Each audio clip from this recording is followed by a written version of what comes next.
Ever wonder why your child can't seem to regulate those big emotions no matter what you try?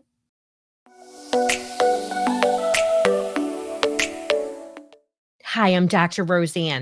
We're diving into co regulation and how it can reset your child's nervous system, whether they're an understimulated kid who struggles with focus, attention, listening, or a highly reactive, overstimulated kid. You know, big emotions, yelling, irritation, anger. Co regulation is incredibly important and actually relatively easy to do, and it's free.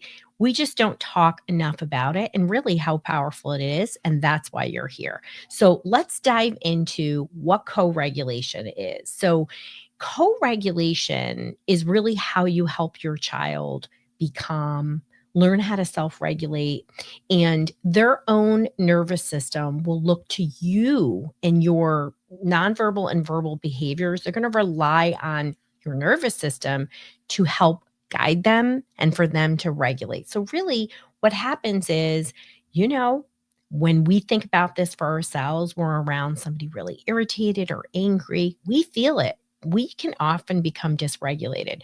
But when we're around a really calm person, maybe your favorite teacher or the lady who gets your coffee every morning, or maybe it's a pastor or a coach, you can just feel a lot more zen, right? It's like there's an energetic transfer in some regards, but honestly, it's all of those nonverbal cues you're sending your kid, right?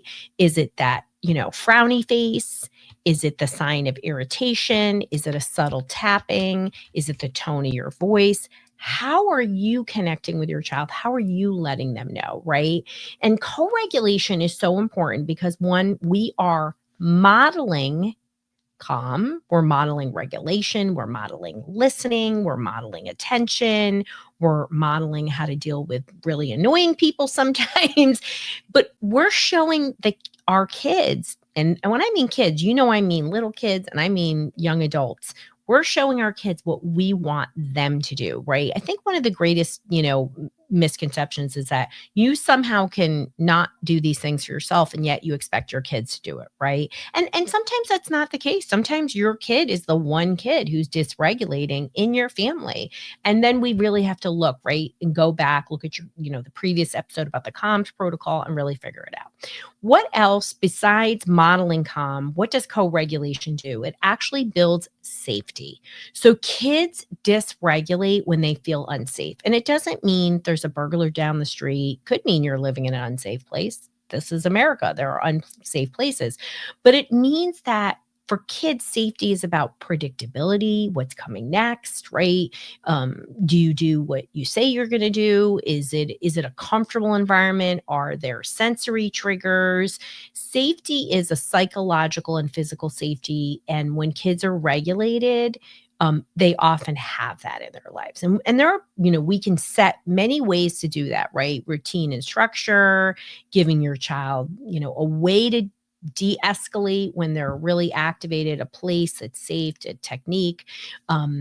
And really by being there and regulating is giving your child that safety, right? So I can dysregulate, but mom and dad, most of the time, 80% of the time, are regulated. And so when I dysregulate, I can use them, I can lean into them and help to regulate. Now, we know this isn't sustainable. We can't have a dysregulated kid all the time.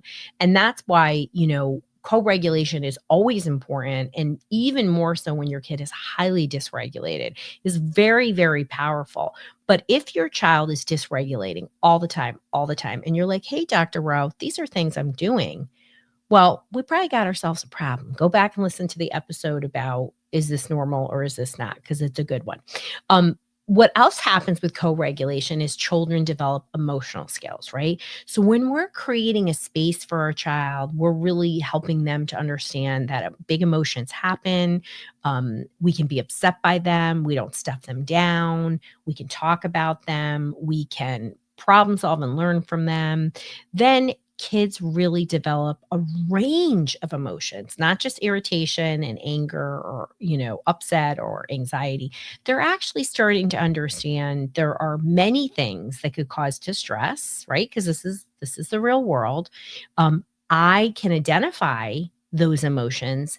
I can identify those thoughts and uncomfortable sensations, and I can learn to tolerate them, and I can have skills to manage them. This is probably the greatest decline I've seen in my 3 decades in working with kids, is that they really, really struggle with all aspects of uncomfortableness, and we really have become a society where we want to rescue our children instead of getting them the help, that they need or giving them tools, and all kids will face uncomfortableness, right? Whether again, it's body sensations or uncomfortable emotions or uncomfortable thoughts, they should be experiencing them with you so that way they can problem solve and learn skills. Now, if you have a kid where you're just not getting better, certainly we have lots of resources, from everything from books to blogs to our dysregulation solution, parent kits. We have a lot of cool things. And of course, working one-on-one with me, you go to drroseann.com/help, and that's going to take you to our solution matcher, and it's just going to guide you to the right solution. So let's talk about how we can co-regulate, right? And I'm in my next video or episode, we're going to really be talking about those strategies, but we're going to talk about the process. And I have a method called reset to regulate, and this is really, reset to regulate can be applied to an adult, it can be applied to a child, and we need to start thinking more globally and understand that nervous system dysregulation is here. And it is something that is driving your child's behavior. It is really the number one thing that I see not being addressed when people are getting proper care and they're not getting better, right? So physical care, not getting better. Getting great therapy, not getting better, right? Whether it's, around anxiety or intrusive thoughts or big emotions, whatever it is. And maybe they're getting occupational therapy or they're doing great things in school and they're just not absorbing. It is a dysregulated nervous system all of the time. Let me say that again. It is a dysregulated nervous system all the time. So what do? We got to reset to regulate. So number one, the R is for recognizing the trigger. And there are lots of triggers, right? There are a lot of reasons why we dysregulate, why our children dysregulate. And we talked about some of those triggers in the last episode, but it could be unresolved issues, it could be overwhelm, it could be sleep problems, it could be you're in perimenopause, so it could be medical things. There are a lot of things. You got to identify your own trigger in order to regulate. Now, you might just be like, Roseann, I'm dysregulating because my kid's dysregulating. Get over it. We have children. We got to pull it together. So if you need to channel your inner Philomena, I'm going to give you permission to channel my mother, because she had one purpose in life. That was her kids and family. She didn't care about anything else. She cared about anybody else. And we often get very caught up in what other people think. I have done it too. I'm not any better than you, right? My first chapter, my next book, The Bitches on the Bus Stop. My neighbors will get it in their mailbox. So half of them have moved.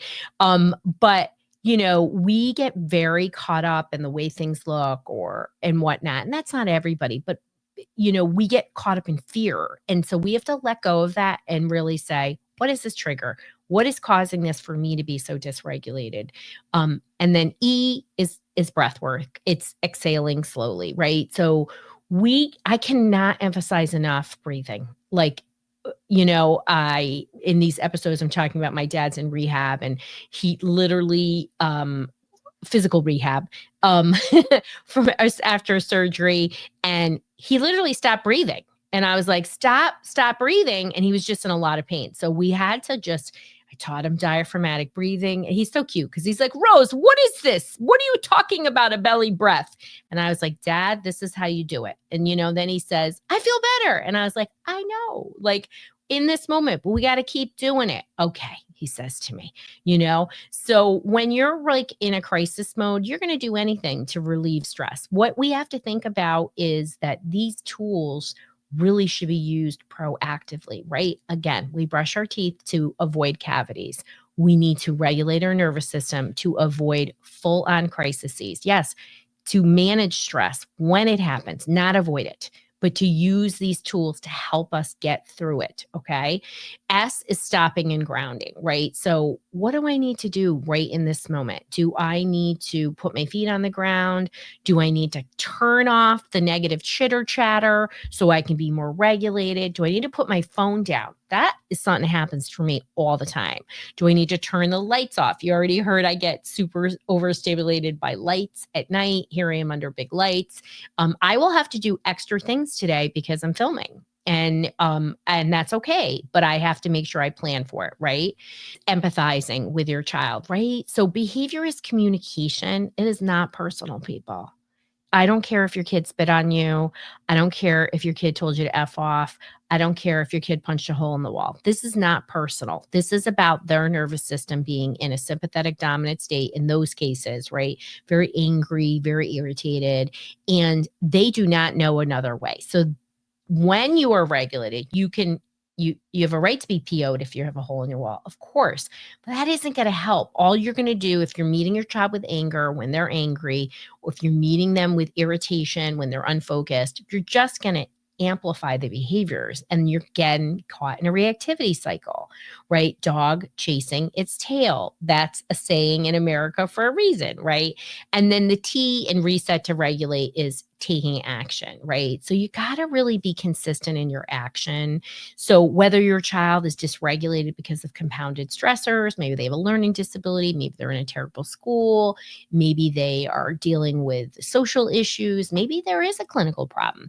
You have to actually take action and you have to be consistent about it. And I think that is one of the greatest issues and problems that we have with parents because of overwhelm, right? And that's why I'm doing this. So if you are looking to take action and really serious, I have created this wonderful resource for parents that has all the how-tos and role plays for every challenge you could possibly think of. We're always adding, and you can message me. It's our dysregulation solution. I wanted to make something easy to access and affordable, and it's here. And you can go to drroseann.com, dysregulation solution, and make sure to stay tuned for the next video episode about what are those techniques that are going to help me regulate.